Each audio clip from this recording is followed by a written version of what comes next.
I'm going to be talking about the art of trading. Now, the art of trading covers a wide range of things to consider to be a successful trader.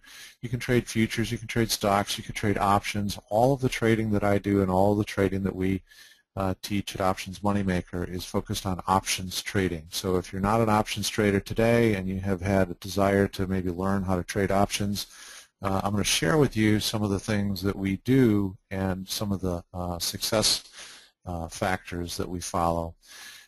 If you are an options trader today and you've just not found the level of success that you desire, I just invite you to be open-minded today and think about how perhaps we could help you adjust your trading. But I want to share what we call our forgiving spread strategies. Before we get into that, just a little bit about myself. I have been trading for over 25 years. I actually spent 25 years leading divisions of a Fortune 500 company, and during that time, trading was a hobby for me, and I learned a lot about trading during that time. It was a lot of fun for me. It was kind of like a game, especially at first. I learned a lot about what to do, and I learned a lot about what not to do. And over my 25 years of working and trading as a hobby, I came to realize that this could actually be a outstanding way for me to replace my income. Now, I had the good fortune of having a job that I actually really enjoyed doing. I looked forward to going to work every day, but came a point where it was time for me to move forward and try to expand my my career, or my second lifestyle of trading. Trading gave me the ability to live a lifestyle of freedom. I could travel as much as I want. I can live wherever I want. I can do pretty much whatever I want as long as I have access to the markets to trade. When I was leaving my job, a lot of my peers, a lot of people in my social network naturally inquired, and I told them what I was going to be doing, and they asked, well, how could they do that?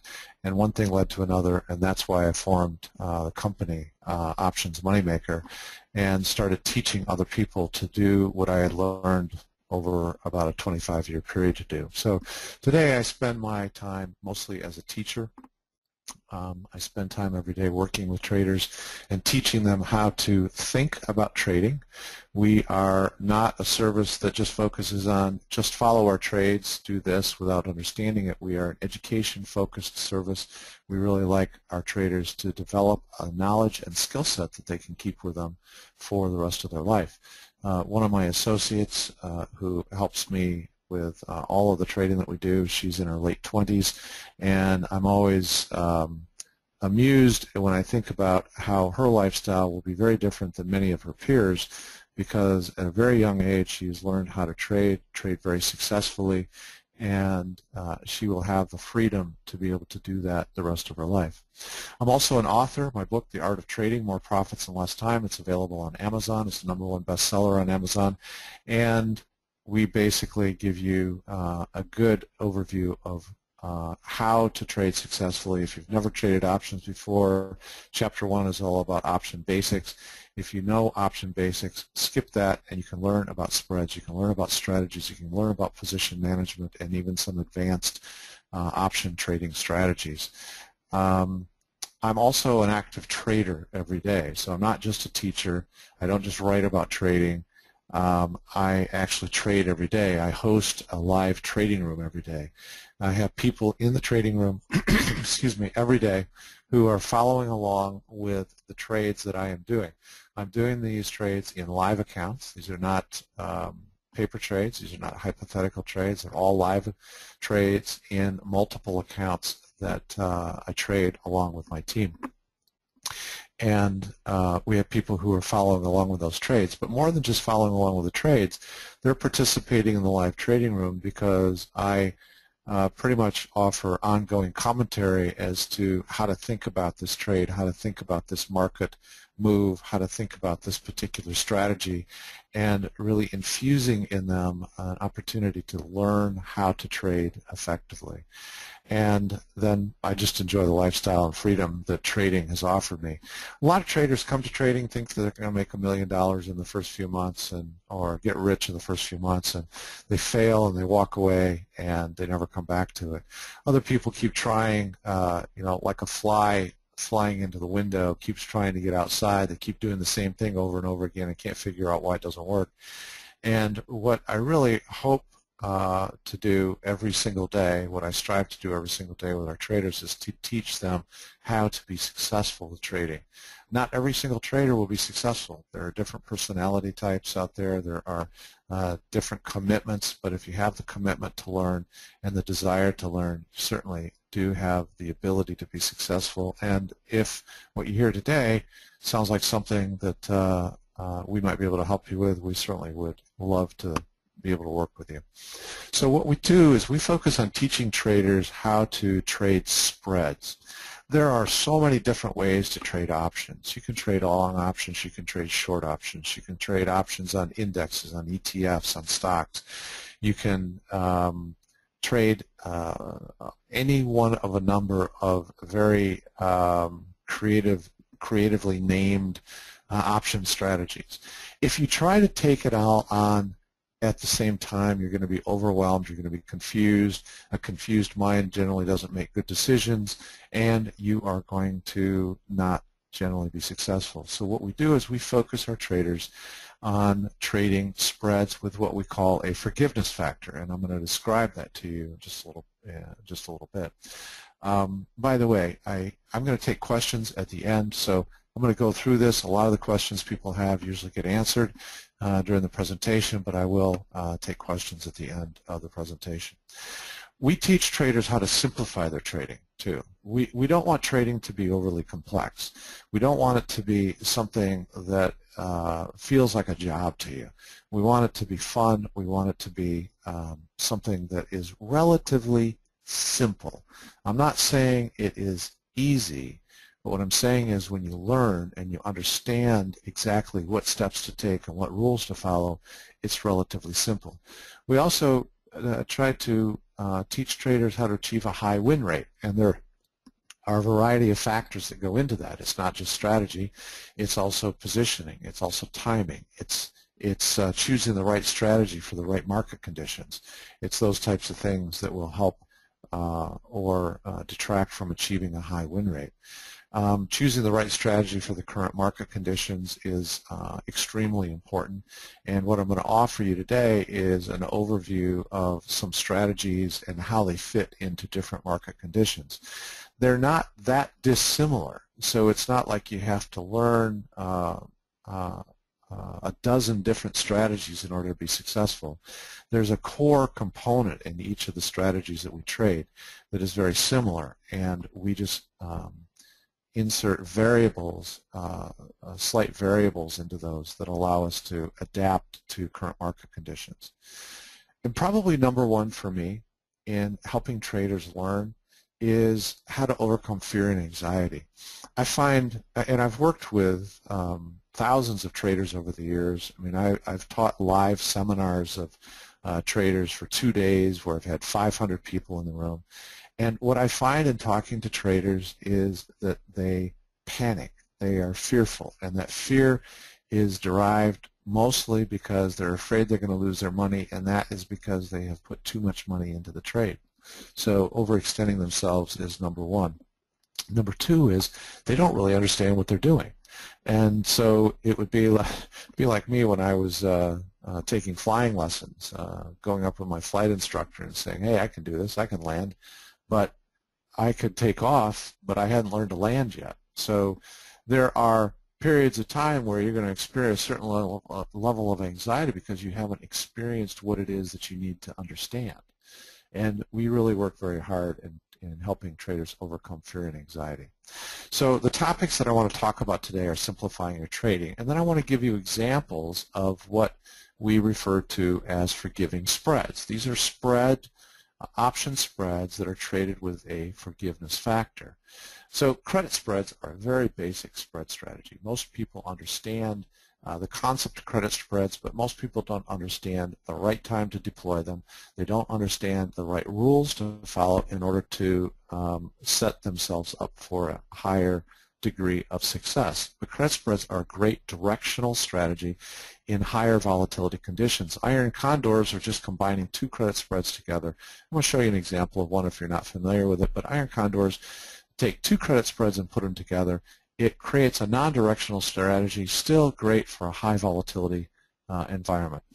Calendar spreads are a good directional strategy also, but better suited for low volatility conditions. So when I have lower volatility, I want to maybe be trading a calendar spread instead of a credit spread.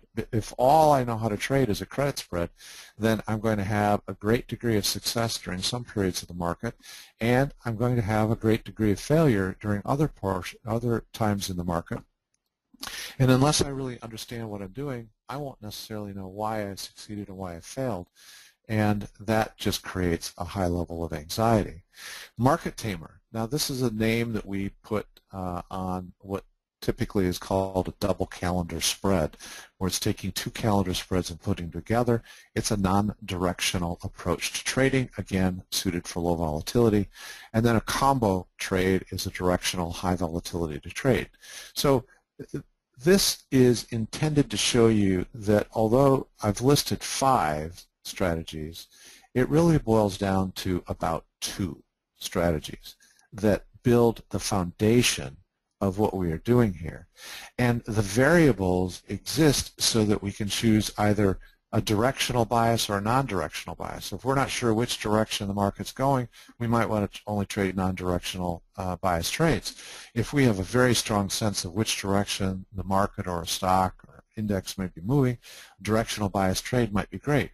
Periods of volatility are higher sometimes and lower other times. We want to be able to take advantage of trading and be active in the market regardless of whether there's high or low volatility. So we have constructed this trade suite, trade strategy suite, so that we can be active in the market at all times. Choosing the right strategy is dependent on a couple of very basic things. Again, I want to dumb this down essentially to a point where it is relatively simple. It's not overly complex. It doesn't need to be overly complicated. You don't need thousands and thousands of dollars worth of software in order to be successful. Some great tools exist out there, but it's not necessarily required. It may be a nice to have. So you have to make the choice on what you want to do. But if we boiled it down to 2 things, I would say you're looking for basic chart signals and understanding volatility. If a basic chart signal triggers a directional trade, take a directional trade. If there's high volatility during that period of time in that stock or in the market overall, then take a directional trading strategy that is geared to high volatility conditions. High volatility trading strategy is typically created when you are selling premium. You are opening a trade where you're actually taking a credit in the trade. Lower volatility conditions are where you're buying premium. So if your chart signal says, geez, it's kind of wishy-washy, you know, half of the signals I use are pointing to a rise in the market, half are pointing to a decline in the market, it's kind of a non-directional bias, then trade a non-directional strategy, but again, understand whether you are trading in a high or low volatility market. You can trade in either one, but the strategy that you choose needs to be right for that particular market. So there are tons of technical indicators, technical charting indicators out there. And you could put 20 traders in a room and you'd have 20 different opinions about what technical indicators to use. We teach a core set of technical indicators. We teach some very basic indicators, and from there people can expand on other things that they might want to use. But if all I ever used was Bollinger Bands, a simple support and resistance channel, and divergent bars, we could be very successful, in my opinion, identifying directional and non-directional bias indexes and stocks. Assessing volatility is very easy. Most trading platforms, you can very easily in a stock determine what the implied volatility is versus the historical volatility. On indexes, there are specific symbols you can look at, like the VIX for the volatility of the S&P 500, or VXN for the volatility of the NASDAQ 100, for example. So summarize here, in choosing the right strategy, the first thing you have to know is, well, do I have a directional bias or non-directional bias, and what's my volatility doing on that particular stock or index? So I want to walk you through an example of these forgiveness factor trades, and what I want, what my desire for your takeaway from this would be is starting to understand the concept of that forgiveness factor. I personally believe that the forgiveness factor is one of the most important parts of options trading, and it's something that a lot of people don't build into their trades. If you buy long options, if you buy long puts, if you buy long calls, there is no forgiveness factor.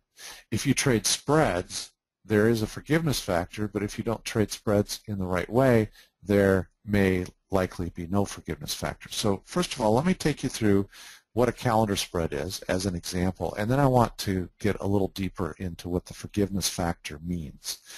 So calendar spreads are simple directional strategy. You think that the NASDAQ 100 is going up, and you decide that you want to put on a calendar spread to take advantage of that. Essentially what you're doing is you're buying to open one option and you're selling to open another option. The option that you buy to open, the option that you're going to buy to open, will have an expiration date that is further out in time than the one that you sell to open. Now that's not complicated to understand. You're basically opening two options, you're buying one and you're selling one, and you're placing the expiration date of the one that you buy further out in time than the one you sell. You're going to choose the strikes. So this is all structured. This isn't haphazard and guesswork. You're going to choose the strikes based on the delta value of the long leg. And I'm going to give you an example here in just a minute. And you're going to place your expirations out 1 to 4 weeks. Now, calendar spreads have a forgiveness factor, which essentially means that they could possibly win even when this market or stock that you're trading has a contrary move. And it is an excellent strategy in low volatility markets, opening the position when volatility is at a low relative to its historical volatility. So here's an example of a calendar spread trade. We're going to assume that we're placing this trade on NDX, which is the NASDAQ 100. Now, at Options Moneymaker, we do the majority of our trading directly on the indexes. We don't trade the ETFs, although everything we talk about works on ETFs. We trade a few stocks. Strategies that we talk about work on stocks also, but we have a preference for trading the main indexes, NDX, which is NASDAQ 100, SPX, which is the S&P 500, and RUT, which is the Russell 2000. These are not the ETFs. There are ETFs that trail the performance of those indexes, but we trade options on the indexes directly. So we're going to assume that NASDAQ 100 is trading at 43.05 during April week 1. All right, so that's about where, in fact, that's about where it's trading right now. It's trading at 43.06 during April week 1, and we are in April week 1 expiration. If I thought that there was a rising bias on the NASDAQ 100, a trade I might structure would be to buy to open April week 3, 43.50 call strike, and sell to open April week 2, 43.50 call strike. Now, calendar spread always has legs that have different expirations, but they share the same strike. So this is basically saying I'm going to sell to open the 43.50 that expires next week, and I'm going to buy to open the 43.50 call that expires 2 weeks from now. And here are the premiums. I'm buying the 43.50 for about 35.70, and I'm selling the short leg for 21.40. Delta value of my long leg is 35.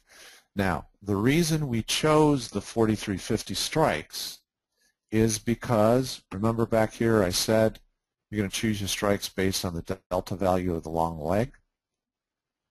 We like to construct our calendar spreads with a delta value on the long leg of between 30 to 35 deltas, so somewhere in that range.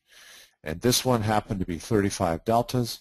It's 45 points out of the money, which basically means that the index can move higher by 45 points before we start encroaching on my short leg, and in that 45-point move up, we would see the value increase in the long call.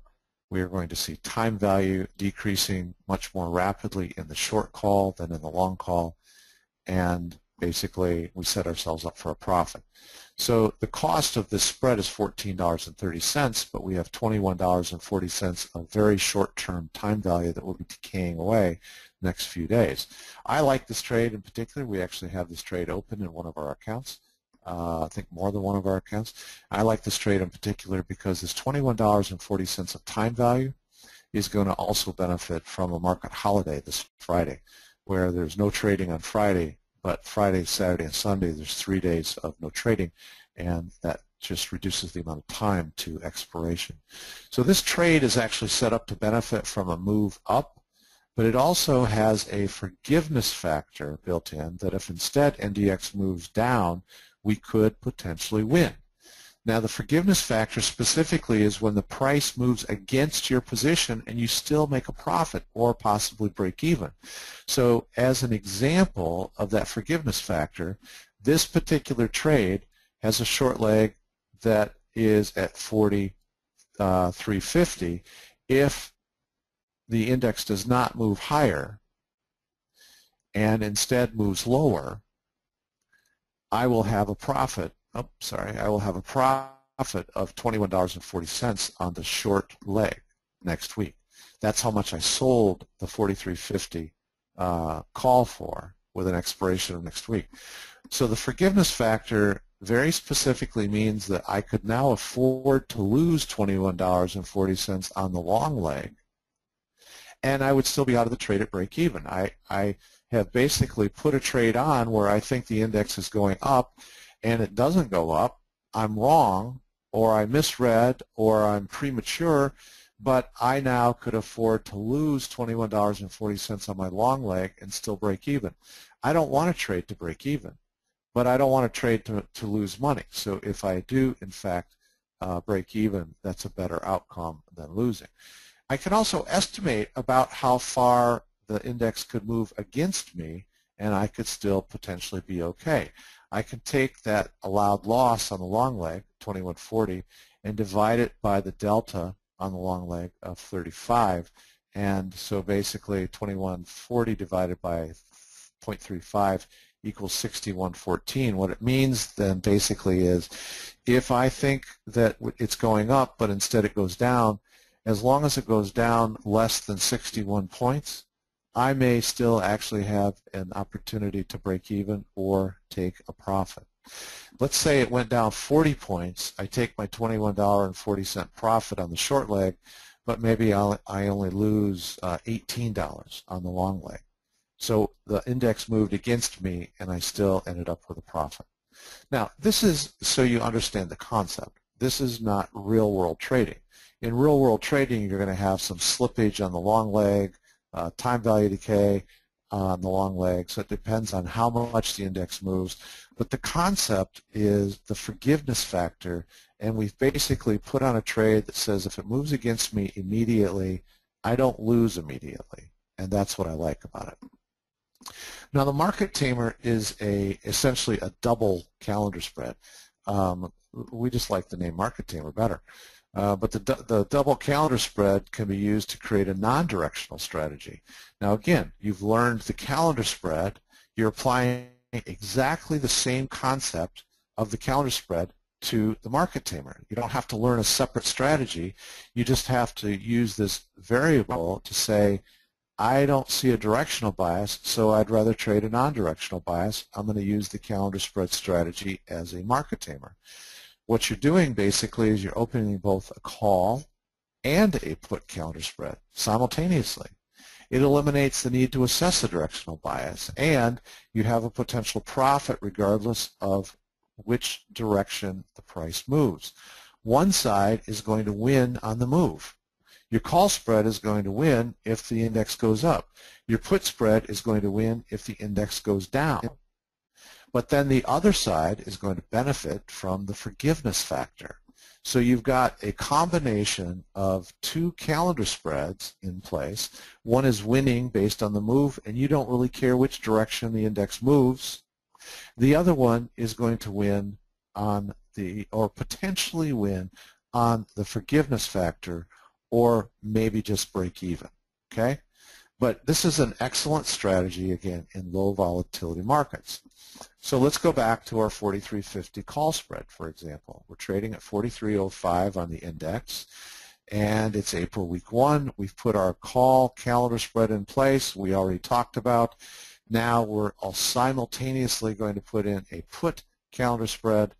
It shares the same expirations for our long legs and our short legs, and we are opening the 42.50 puts for our put calendar spread. Now, how did we decide on the 42.50? It was not just a arbitrary decision. We know that we want to trade calendar spreads that have a delta value between 30 and 35. That's the sweet spot in terms of the delta value of our calendar spreads for us. When we construct a market tamer, we want the delta value of the long put and the long call, the legs that we are buying to open, to be reasonably similar. And in this case, the closest delta we could get to a 35 delta, because we'd already chosen our call spread, was the 42.50, which has a delta of 34. So those are reasonably similar. If you're within a tenth, if you're only 1 point off like that, that is reasonably similar. So now this trade is set to win on one side, and we don't really care which side it is, and benefit from the forgiveness factor on the other side. So you can go through the same type of a calculation here and determine, well, how far could the index move up or down? We already know it could move down 61 points, and we could still break even on the call side. Well, if it moved down 61 points, we'd have a very nice profit on the put side. We can take that that allowed loss on the put side of $22, because we would make, if it goes up, we would make $22 on the short call, which means we could afford to lose $22, short put. We could lose $22 on the long put. So what is that? If we take 22 and divide it by 0.34, it says that the index could go up 64 points. So we actually have a range now that says the NASDAQ 100 could go down 61 points, or it could go up 64 points, and we could still end up with an overall profit on our market tamer, because we know we would have a profit on the side that is in line with the directional movement, and we would most likely break even on the other side. Now again, real-world numbers are going to be different. Dynamics of option pricing will fluctuate, but understand the concept here, and if you can understand the concept, then you can apply it in your real-world trading. Now, vertical combos are also a simple directional strategy. Okay? Now, vertical combos also have a forgiveness factor built in, and this is a strategy that is directional, which is excellent for high volatility markets. In January, well, actually in December and January, we were trading exclusively vertical combos. In January alone, in our live trading room, we opened and closed 65 vertical combos on NDX, SPX, and RUT, all those three indexes. 65 vertical combos opened and closed in the month of January because volatility was extremely high compared to historical volatility on the indexes.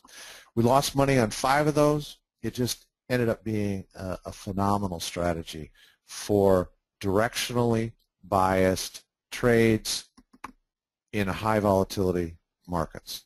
Okay? You have to be flexible enough to adjust. We're not trading as many vertical combos right now. We're trading more credit spreads right now and iron condors, which I'm going to get to and talk about. So we adjust based on various conditions in the market. But a vertical combo is basically a four-legged options position. Now remember, when we put two trades together, two calendar spreads together on the market tamer, that's a four-legged position. Vertical combo is also a four-legged position. We're essentially going to buy to open a vertical spread. That is a spread where each of the two legs have the same expiration but different strikes. You're buying to open one leg and selling to open one leg, which essentially results in buying to open the spread. And then we're also going to sell to open a vertical spread, which is a credit spread. You're going to have the same expiration and different strikes on each of those two legs. We're selling to open one leg, and we're buying to open one leg, and that creates a credit into our account. So we are essentially selling premium. We're selling to open that spread. Both of the spreads are going to be opposing calls and puts. So if you're selling to open a vertical spread using calls, then the vertical spread you're buying to open will be puts, and vice versa. Both of the spreads use the same short strike. Whatever strike you're selling to open on the credit spread side, you're also selling to open the same strike on the debit spread side. And both spreads will use the same long strike. For this strategy, we're going to use expirations that are 3 to 4 weeks out. So let me just pause here, and I want to emphasize something to you. We are talking about choosing strategy based on direction. We're talking about choosing strategy based on volatility. But then once you've chosen the strategy, it's very important that you understand how much time to give your trade. Do you want to be trading like we did on the calendar spread where the short leg is only 1 week out? Or do you want to be trading with more time built into the trade? And all of these guidelines that we use, whether we say it's 1 to 2 weeks or whether it's 3 to 4 weeks, are all based on all of our experience with trading and what we consider to be kind of the best of the best, the sweet spot of that level of trading. Now, vertical combos, as I said, have a forgiveness factor. They're excellent for high volatility conditions. So we're going to take a look at an SPX trade. Now, we're going to assume SPX is trading at 2100. Now, this was true a week ago. It's not true today. Actually, SPX is trading at 2058. But if we saw SPX trading at 2100 and we saw that SPX, this is the S&P 500, had a declining bias to it, we might set up a trade like this, okay? And actually this is a live trade that we had set up that we ended up closing out for a profit. But this is a trade where we would buy to open April week 4. So we are out about 4 weeks on this trade. April week 4, 2130 call, and sell to open the April week 4, 2120 call. Now, this creates a credit spread. Now, many of you are familiar with credit spreads, so I mean, we're not taking credit for creating credit spreads, but what we're doing is we're combining this credit spread with another type of spread in our combo trade. This creates a credit of $4.15 into our account, selling the one that's closer to the money, the 2120, for $12.25, and buying the one that's further out of the money for $8.10. Simultaneously, we're going to sell to open the 2120 put, and we're going to buy to open the 2130 put. We're using the same expiration for all 4 legs. April week 4, we've given ourselves 4 weeks of time on this trade. Here are the credits and debits, and essentially it results in a debit of $5.75. When we net together the credit on the short vertical with the debit on the long vertical, we have $1.60 of total cash cost basis, $1.60. Now, your risk is a little higher than $1.60 because there's a 5-point difference between the strikes. That's a 5-point spread that creates, 10-point difference between the strikes, and that creates a 10 points of risk. So the total risk on the trade is $11.60. Cash, $1.60 plus the spread of 10 means you have $11.60. Now, it's really important to know that because that $11.60 is how you're going to choose the number of contracts that you want to trade so that you never overextend your capital. You never put your account at risk of severe loss. Maximum potential profit on this trade is $8.40. Okay? I'll explain to you how we got there in just a moment. But this position is profitable if SPX moves down, if SPX remains flat near the current price, or if SPX moves up less than 20 points. So SPX has a forgiveness factor built into this trade where it can move 20 points higher even though I thought it was moving lower, and we could still be profitable at expiration. Time value is decaying on all 4 legs, and it is working for you. All of that time value is working to your benefit at time value decay. Favorable price movements, meaning if you were right and the directional move starts to take place, moving down, then that's just going to accelerate your profits. We saw so much volatility in January. Actually in December leading into January, but we were tracking volatility very closely in our live trading room in January. We saw so much volatility. The price point swings that we saw were huge in January, and it just gave us an opportunity to basically go to the ATM every day and take money out of the market. And we traded almost exclusively this combo strategy during the month of January and into the first part of February. And that's when volatility started to decrease and we needed to shift our strategy. So what could happen to this position? Well, if the price of SPX remains below 21.20 and we carry this position all the way to expiration. Now, we don't like carrying them all the way to expiration. That's not our intention. But we built 4 weeks into this trade to give ourselves a lot of time to be able to respond to whatever happens rather than having to react in a panic. So we gave ourselves time without the intention of actually wanting to carry it that long. Our average time and trade on combos is 3 days, despite the fact that we built 4 weeks into the trade. So if we did, and I'm just giving you this as an example so you can kind of understand how the numbers work. If we carry this all the way to expiration and we were below 21.20, the short vertical spread, the credit spread, is going to expire worthless. Both the short and the long leg of that spread are going to be out of the money, and they're going to expire worthless. That means we would have a profit of $4.15. We get to keep all of the credit that we took in when we opened that spread. The long vertical, this is one that cost us $5.75. The long vertical would be closed for $10 because if we're trading below 21.20, both of the put legs, remember the long vertical were puts, both of the put legs would be in the money. The only value options have at expiration is intrinsic value, the amount by which it is in the money. There is no time value remaining.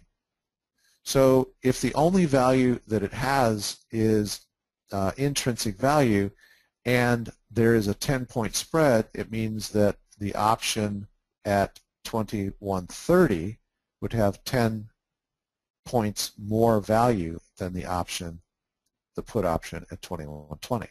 So we would sell to close the spread for 10 points. We paid $5.75 for it, so we'd have an additional profit of $4.25. So our total profit would be $8.40. Okay? Now, I only want you to understand this for the purpose of how to understand the dynamics of the way these options work together. I don't want you to understand this with the intention of trying to go after $8.40 a profit 4 weeks from now. Pull up a chart of the S&P 500 and just do a 30-day look-back period. Just do a 30-day view and look at the amount of movement that has taken place on any of the indexes in any 30-day period. It's huge generally. You don't want to just subject yourself to holding on to this trade. You would have multiple opportunities during that 4-week period to take a profit of less than $8.40 and get into a new trade, extending your time out another 4 weeks, adjusting your strikes to be more appropriate for where the market is trading. We typically are taking about 10 to 15% return on these trades. We're not holding out for $8.40. So if the price of XPS moves above $21.20, there are other management techniques that we can use. I don't have time to get into all of those today, but we would essentially reposition our strikes, maybe roll our strikes out, or do both. And it boils down to basically being that simple. So credit spreads are also a simple directional strategy. They are very commonly understood, but they are commonly traded in a way that subjects the trader to unreasonable risk. And risk can be defined in many different ways. It can be defined by the absolute dollar risk that you have in place, or it can be defined based on how you place the strikes relative to the current bias of direction of the index and the current price of the index or the stock. So you want to choose, first of all, the direction based on your view of the chart. Then you're going to sell to open one leg, which that leg should be placed, the strikes should be placed allowing for a forgiveness factor, meaning if the index or stock moved against your position instead of in favor of your position, you could still possibly win. Then you're going to buy to open one leg that is further out of the money. Both legs will use the same expiration, and you're going to use expirations that are 1 to 4 weeks out. Now, in this case, the 1 to 4 week time period is going to depend on whether or not you're a more active trader, like a day trader, or whether or not you are a more passive trader, and you might want to just spend 15 or 20 minutes a day looking at the market and at your position. Credit spreads are built, when built properly, have a forgiveness factor. They can win even with a contrary move. And again, they're excellent in high volatility markets. The reason they're good in high volatility markets is because you're selling premium. You're selling to open the spread, and you're bringing premium into your account. When volatility is high, premiums are typically higher, and so you want to be a seller of premium in high volatility markets, and you want to be a buyer of premium in low volatility markets. Now we're going to use Russell 2000, symbol is RUT, as an example for setting up a credit spread. And this is actually a trade that we have in place right now. With RUT trading at 1250, let's see, it actually closed at 1251.86 today. So with RUT trading at 1250, and you see a declining bias on RUT, you might set up a trade where you buy to open April week 2, 1275 call, and you sell to open in April week 2, 1270 call. This creates an overall credit of $1.24 in your account based on the credits and debits. Now this is actually this is an actual credit that we have on the position that we hold in multiple accounts. This trade has a downward bias, but the index can actually move up 20 points, and the trade can still be profitable. Now here's where you take a look at the placement of your strikes, okay? And some of this is based on experience, but some of it's based on some very basic understanding of the things that I've already talked about.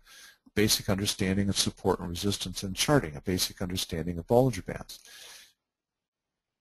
If I place my short strike, my 1270, outside of a level of resistance that I've identified, or outside of a level of Bollinger Bands, 2 standard deviation Bollinger Band on a 60-minute chart. What I'm doing is I'm selecting strikes for a strategy to benefit from a declining bias where if I'm wrong, there are some barriers still. I've got a forgiveness factor built in, but there are also some barriers between the current price and my strike, my risk point. So this is like layering on the things that you should think about as a trader, okay? And I'm just trying to give you a high-level overview of those types of things. If you're an experienced trader, many of you will just kind of take this concept and run with it and be able to go trade successfully.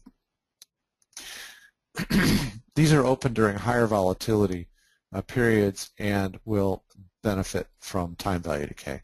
Essentially what we're doing is we're opening a spread, we're taking a credit, we want the index to stay below 1270, and we want time value to decay as we get closer to expiration, which is just a week from tomorrow. And we want that $1.24 to decay away, which would give us all profit. And then the last strategy I want to talk with you about is the Iron Condor. And the Iron Condor is essentially just the credit spread strategy. So going back to the beginning of my presentation, we learned the calendar spread. That's a directional strategy. We morphed that into a market tamer, which is still just understanding the calendar spread, and that's a non-directional. And the combo kind of straddles between the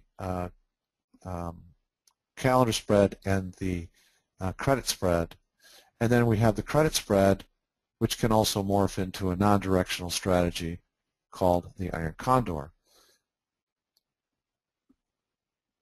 Iron Condor will open both a call and a put credit spread simultaneously. It eliminates the need to assess directional bias. You just look at the chart and you think it's going to trade kind of between these price points within a certain range. And your profit, potential profit, is there regardless of which direction the index may move. Again, one side will win on the move and one side will benefit from the forgiveness factor. Now, the forgiveness factor is not infallible. I mean, the forgiveness factor makes an assumption that we've allowed enough forgiveness in the trade when we set it up. If we did not, or we are surprised by a more abrupt move, it's important to have some management techniques to be able to address those positions. This is an excellent strategy, again, in high volatility market conditions because you're selling premium. So let's go back to our RUT position. 1250 is where it's trading. Let's say you saw a neutral bias instead of a declining bias. We already have our 1270, 1275 call spread in place, and now we're going to put in a 1230, 1225 put spread using the same expiration, the same spread, the same distance between strikes, and we get another credit of $1.20. So now all within the same 5-point investment, we have $2.44 of credit instead of only $1.24 of credit. This trade has a neutral bias. Index can move up or down by 20 points. So it can trade in a 40-point range between now and expiration of these options next week, and it will still be profitable. Open during higher volatility markets, this trade is going to benefit significantly from time value decay. So the basic rules of success as we see them are to take profits in a short time, shortest time possible. You don't want to hold positions for a long period of time. If you are a buy and hold trader, you got to be trading stocks. That's not a great way to trade options. The longer you hold an option, the more likely it is that you'll see a reversal in the price. If you look at the NASDAQ 100, for example, just in the last 5 trading days, we've seen an 80-point move up. 2 days later, we saw an 80-point move down. Those are all huge opportunities to take profits. But if you just linger holding the position because you want more profits, there's a much greater chance of additional sudden or unexpected move that will wipe out your profits. And a lot of very small, quick trades will accumulate to a big account and potentially relieve a lot of anxiety. We were taking an assessment just in the last week in our live trading room this morning, and just on these weekly credit spreads on the three main indexes, only committing $5,000 of capital to those trades. That's all we have committed. Now, we have multiple accounts doing that, but we only committed $5,000 of risk capital. We're very conservative when it comes to risk capital. But in the past week, we generated locked-in profits of $2,144. So it's a matter of trading a small amount of capital so that we don't lose sleep at night. It relieves a tremendous amount of anxiety, but it doesn't discount your ability to actually generate pretty significant returns. Our trading today and in the last week is very different than it was in January because market conditions are different. Volatility is different. The strategy that we've chosen needs to be slightly different. But if you notice in the 5 examples I gave you of strategies, they all are based on 2 core strategies, a credit spread and a debit spread. And the debit spread is a calendar spread. It's what we call a debit spread. A calendar spread is a debit spread because we have to pay money to open it. So you're either taking a credit in on your spread or you're paying money out on your spread, and we incorporate those 2 into a variety of variables that allow us to trade pretty much in any condition. And we always want to trade spreads that have a forgiveness factor. So the variations of the forgiving spreads are what I shared with you: the market tamer, the calendar spread, the vertical combo, the credit spread, and the iron condor. It's a mixture of non-directional and directional. It's a mixture of low volatility and high volatility. Basically, it allows us to trade market conditions, any market conditions, by choosing the right strategy. Now, we have a basket full of stocks that we review and trade, but we trade the stocks on a limited basis. Probably 90% of the trading that we do is directly on the indexes, NDX, SPX, and RUT. We do this for simplicity. We do this for consistency. We are so intimately aware of what the chart patterns are on NDX, SPX, and RUT. I can wake up in the morning, I can look at my smartphone, see what the overnight futures are trading at, and I know exactly where we're going to open on my chart. And that helps me feel more confident in knowing whether I have a directional bias or not. And then we can stay very alert to the volatility conditions on each of the 3 indexes. These strategies are all very easily traded by both active day traders as well as casual traders. If you're an active day trader, like the people in our live trading room, you're going to be into these strategies and you're going to be out for very quick profits, sometimes within the same day, sometimes within a day or 2.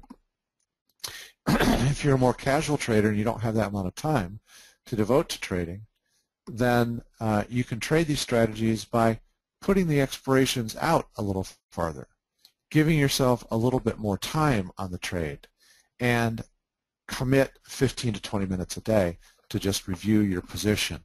Also, more casual traders should not trade a lot of positions. You should trade maybe 1 or 2 positions at a time, and you can still be very successful. The first 6 months or so of your trading should be devoted just to learning. It's really not about making money. It is about learning. If you come into it strictly to make money in your first 6 months, you're not going to be focused on learning and gaining the knowledge that you need. You have the wrong focus. You should focus on learning and understanding so that you have a marketable skill, marketable for yourself, something that will give you a second income or a replacement income or a retirement income, or just create the lifestyle that you desire. Learn how to do that and then really focus on zeroing in on making money. Now, hopefully you do make money during the first 6 months. I'm not saying you won't. I'm just saying your primary focus ought to be on education. So let me just share with you what we have to offer and then I want to take questions. We have what we call the Trade to Win education program, and it's designed to teach traders all the variables necessary to be successful. Now, our Trade to Win education program consists of 8 hours of self-study, video education, and it's all on charting, spreads, strategies, and position management, something I didn't talk about today. In addition to that, there are 3 hours that are specifically devoted to the market tamer, because that strategy, I think, requires a little bit more in-depth education. But it's basically 11 hours of self-study. But that's just the starting point, because what we offer in addition to that as part of the package is daily continuing education for 3 months, and that's included for free. That's included in the package. And that daily continuing education is chart and position reviews on active positions. Any position that we have open, I'm going to give you a review, a detailed analysis of that position, take a look at the chart, where we sit in the chart, why we would hold that position, why we might close that position, why and how we would adjust that position. So the 11 hours or so of education that you're getting from the self-study is giving you a basic foundation of understanding, and then your real learning comes on a daily basis. You commit 15 to 20 minutes a day to review the daily update and have an opportunity then to understand on a real-time basis how to apply your knowledge and understanding in real-time market conditions. So basically it's 13 hours of video instruction. That's wrong, sorry. It's 11 hours of video instruction, my bad. Daily continuing education on the forgiving spread strategies, and then a 3-month free subscription to our Platinum Advisory Service, which is included free.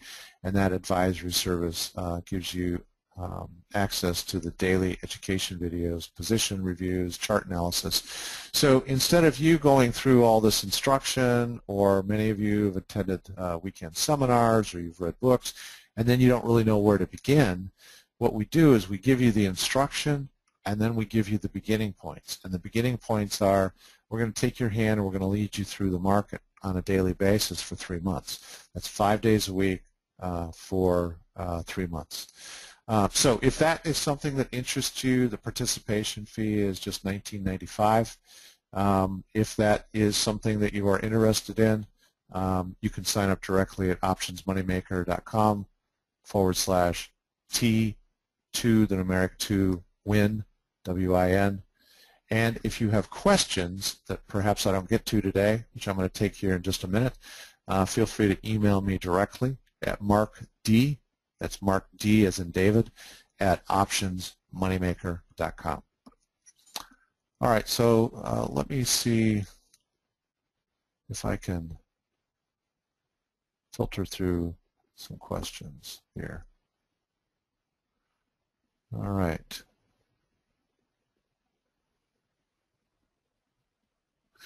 Okay, Brent's asking what's the advantage of credit spread versus the combo. Risk graph looks the same. What we have found, Brent, in trading the combo is that it basically accelerates the opportunity for profit. Part of the trade is a credit, part of the trade is a debit. We sometimes are actually opening the entire trade for a net credit, and the dynamics of those put and call spreads are going to work together to basically accelerate the profitability of the trade.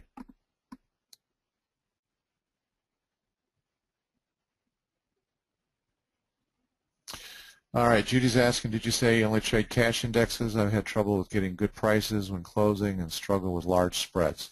You know, Judy, that's probably the most common question I get, the large spreads. So here's the lowdown on that. We never trade bid and ask on these cash indexes.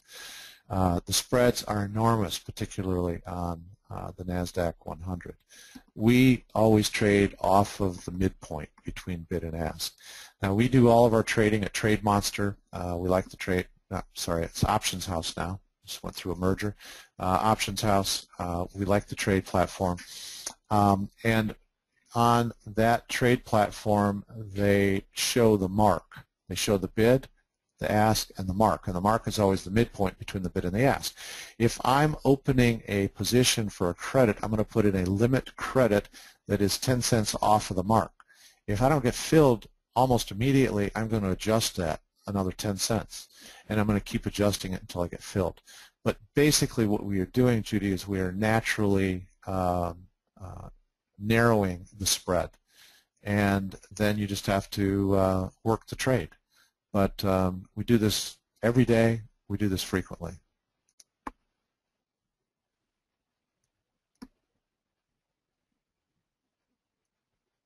Brent's asking if I can show the risk graph on this strategy.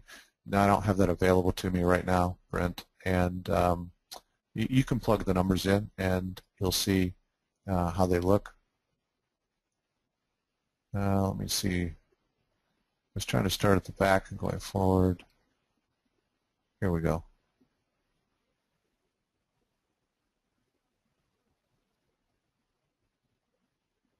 All right, just bear with me a minute. Some people are asking if this is being recorded. Yes, it is being recorded.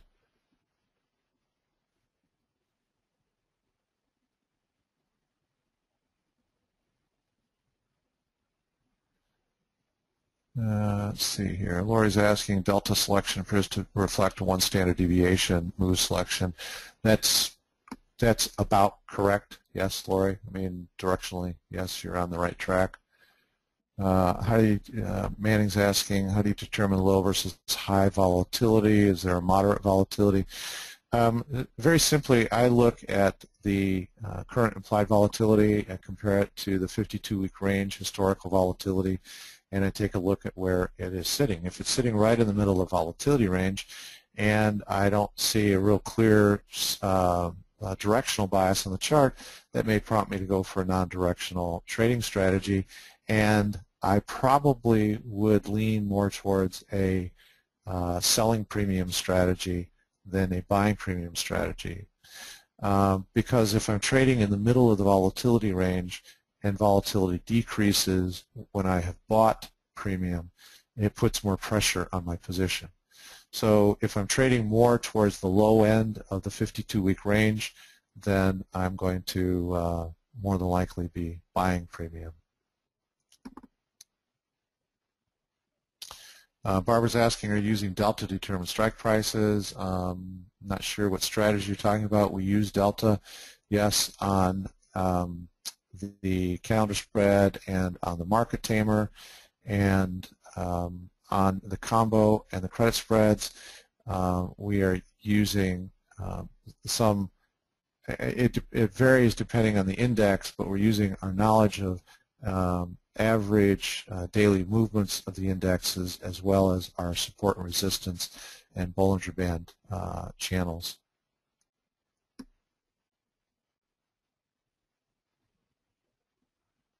Scott, I don't know what you're looking at. Say you're looking at options. It's on SPX has no data available. Okay, you got it. You're looking under index options. Okay.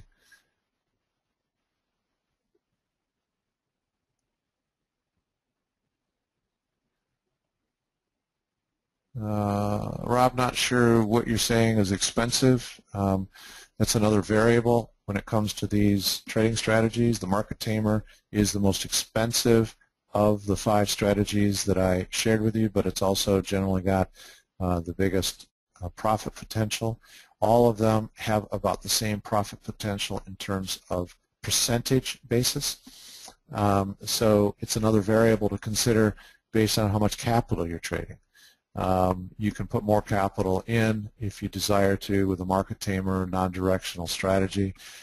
If you want to be very, very conservative, like we have been just for the last week, as we've been assessing what the market is doing, we've just been putting small amounts of capital in, not investing more than $5,000 in these weekly credit spreads and iron condors, and as I said, we've accumulated nice, healthy profit in each account in doing that.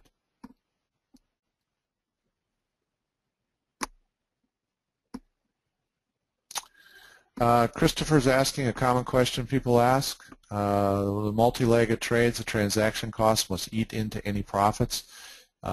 It's a cost of doing business. So, for example, we're doing multi-leg trades with iron condors in the last week, and we're up 21.44 on $5,000 of maximum investment. That's after fees and commissions. And I always want to be careful about how I say this, but I really don't pay any attention to transaction costs. The types of profits that we are able to take far outweigh any transaction costs. This is a business. You have a trading business. Revenue is your profits, and your expenses are transaction costs and maybe a charting program and maybe some education packages that you buy and some support that you buy, but treat it like a business and don't get too focused on the expenses. If you're trading a single contract using a market tamer, the transaction cost might eat into that and greatly diminish your profit, but you'll still have a profit. If you're trading a credit spread on a single contract, that's a different scenario. So there's also a variable there in how deeply the commissions affect your overall net profit.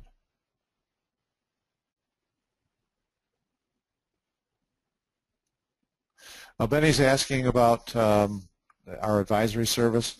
The advisory service, Benny, is essentially the daily videos. I do, and my associate Allison, we do daily videos where we are providing to our clients an analysis of any open position we have. So it is an opportunity in real time to say, okay, if I had opened that position, you, Benny, if you had opened that position, here's what you ought to be thinking about relative to that position. Here's what the chart is showing us. Here's how that position is playing out, whether we have a profit or a loss on it if we were to close it now. What action should we be taking? So the analysis or the advisory service is really giving you kind of a daily overview of positions to help you continue to expand your knowledge and comfort level. It's just basically continuing education.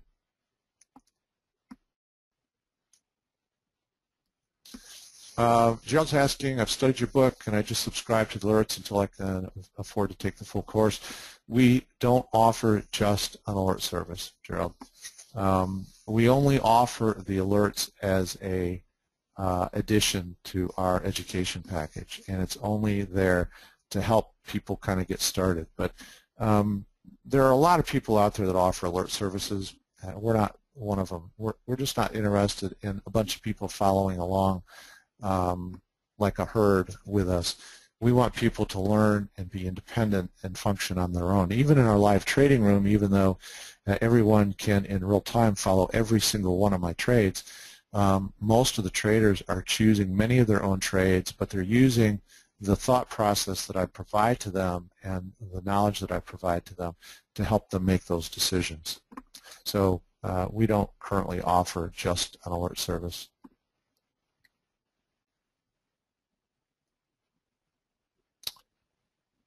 We have trading performance on our website, George. Trading performance from last year on our website reflects all of the strategies that we've traded. This set of forgiving spread strategies is what we have extracted from all of that to focus on going forward, because we realized that we could not and did not want to be the provider of every type of strategy to every type of trader. We want traders who kind of understand the basics of this core concept of trading, and that's what we're offering. So, but we do list all of the performance for the last year on our website. The performance of these forgiving spread strategies are a subset of all of that, and we've focused on these because they have far outperformed the overall average.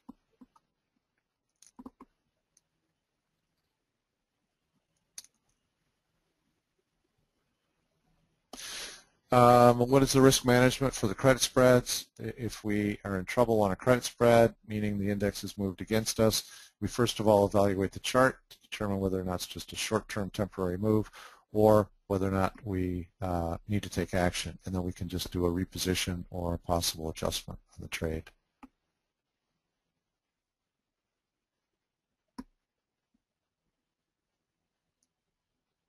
That's also an answer to John, your question, how do you compensate for a credit spread going bad? A loss can more than defeat small gains.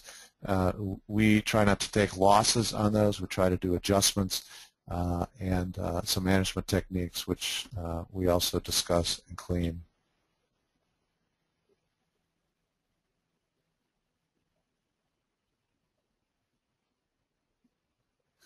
What is the cost of the trading room? All right, so don't confuse the trading room. Our live trading room is not part of this education package. But the cost of the advisory service after the 3 months is $399. So I think I am out of time. I hope I didn't run over time. I don't want to be the one putting everybody behind. So Dan, I'm going to turn it back over to you. Just want to say, everybody, thank you so much for being here. Really appreciate you taking the time to listen today. And if you like what you hear, feel free to come and join us.